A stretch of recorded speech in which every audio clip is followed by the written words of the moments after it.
Obviously, it's premature for us to talk about the Model X, but it's we have some good ideas that I think people are going to find really interesting. Well, here's the one part I didn't fully get is it's SUV or a crossover. It doesn't seem to be a great fit for electricity because you need batteries. They wear out. It's not as dense as gas. Well, I think first of all you have to consider what is the car you're replacing on the road, SUVs and all those, they have low mileage, but that also means that you're spending a lot on gas. Right. When you consider the gas savings that you'd get by having an electric SUV, it's pretty huge. You're probably spending 3 times as much or 4 times as much per mile as you are with, say, an efficient hybrid like a Prius. But are modern battery packs up for? I mean, could you get the range? Do you think, or? Yeah. Okay. When do you think it might come out? What is there a year? Our focus is very much on the Model S and making sure we get that right. So we really try not to think about the Model X too much. But I'm hopeful we'll unveil a prototype towards the end of next year.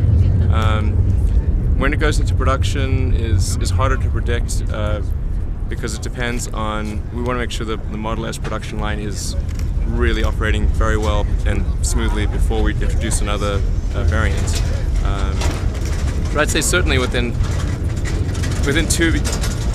less than 2 years from when we start Model S production, we'll have the Model X. Does this mean though the economy car might be pushed out then if the X we got to learn to do more than one thing at a time. So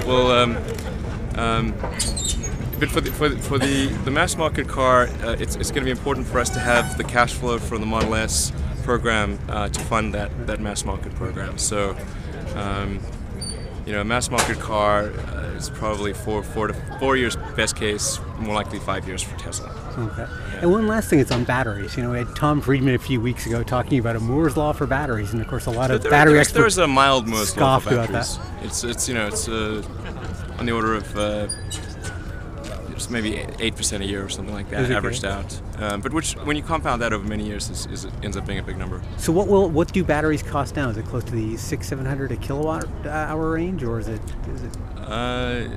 Well, no. It's if you're talking about the production cost per kilowatt hour of a Tesla battery pack, it's certainly substantially less than that. We can't comment on exact numbers, but it's much less than that. And are you looking at different chemistries? We're always looking at different chemistries. Great. Well, thank you very much. Actually, I should correct one misperception that's out there, which is regarding the cell itself. For the Roadster, it was the correct perception for the Roadster, but for the Roadster we use an almost unmodified laptop cell. But for the Model S, it is actually a highly modified cell. Is it a prismatic cell? Or? No, it's an 18650 cell. Okay. So the external form factor is the same, so we can take advantage of the economies of scale of 18650 production, but the internals are quite different. More than that I cannot say, but it's the great thing about the Roadster is that it's helped us figure out what needs to improve to make it ideal for an automotive application. But are you working with Panasonic then on the construction of the cell itself? Yes. Because I know you make the battery packs. Yes. Okay, interesting. Now, a year ago when we last talked, there were no other electric cars on the road.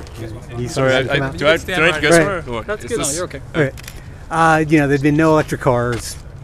And there was kind of a moment. None of the major manufacturers come out with anything yet. Now they are. Nissan's got its Leaf coming out. Ford's got its limited range of focus. GM's got the Volt. This is great. This is exactly what I wanted to happen. Will this put competitive pressure on Tesla though? No. Why not?